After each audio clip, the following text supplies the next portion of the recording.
Ellas están a cargo de la profesora Rafaela, a quien también pues un fuerte aplauso para ella, quien se esfuerza enseñando a bailar a esas pequeñas.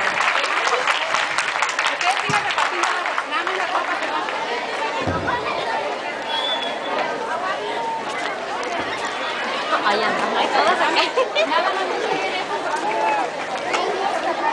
Me lo voy a poner con este señor.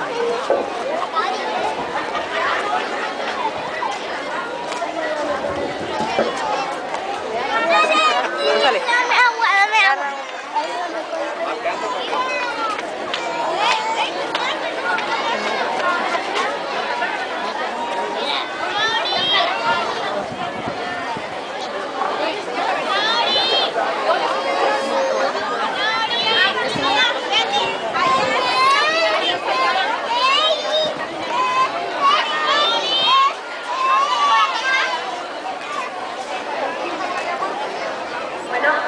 Muy buenas tardes, nosotros somos una asociación civil que es el Centro Cultural Pireño.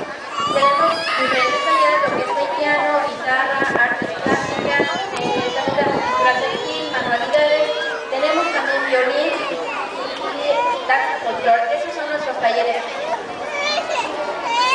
A partir de los 13 años se pueden ir integrando. Tenemos un nuevo grupo que talleres integran.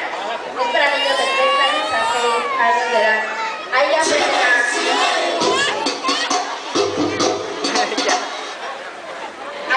a identificar los colores, a jugar, a convivir, a recordar.